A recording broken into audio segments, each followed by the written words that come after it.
Rashee, first AFC championship game for you. What's this season been like? I mean, I know the expectation when you get here is this is what happens in Kansas City.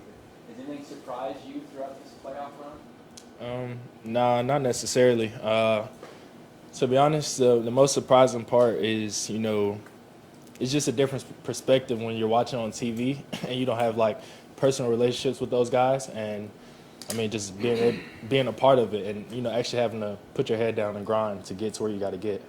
Coaches and Adam mentioned that your willingness to ask questions as you've gone here. How important has Marquez, especially been important to your development? He's been very important. If there's anybody, that's helping me, a lot on the field and off the field is Marquez.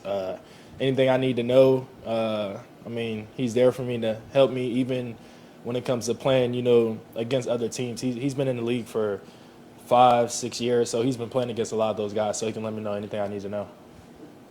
We talked to Pat maybe yesterday about how he guarded against frustration. Andy talked about his willingness to teach and just keep working through the struggle. Is there a moment that stands out, like a time where Pat taught you something or had a conversation with you at some point this season? Every day. I mean, we're always putting in, different routes and stuff like that, and just, changing up personnel and formations. So, when it comes to running, certain routes against zone and man defense, it's just like without me even having to go to Pat's gonna let me know what he's looking for so I can know how to run my route. So what's Pat like as a teacher? A number one teacher, the best teacher you can get. If you want anybody to, tell you how to do something, you want the primary source, and he's gonna let you know. Rashee, Trav talked about how his message is to you guys, the fact that the people in the playoffs, the speed of the game changes, the intensity, raises. Have you experienced that in the basketball game? Yeah. Every game it just seems like it gets a little bit faster. Obviously, we're kind of getting prepared for that throughout the week, just because it's real intense in there. The intensity goes up in practice. The margin of error, it goes down or little to none. Like, we don't really look to have any mistakes during this time. So You haven't had much time off, right? I mean, you prepared for the draft, really long season.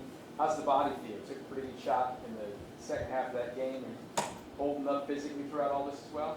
Yeah, of course. I got the vest around me, like I said. So, they teach me how to take care of my body throughout the long season. I was prepared to, I was looking forward to having a long season this year, despite getting ready for the combine, the draft and stuff like that, just because I love this game.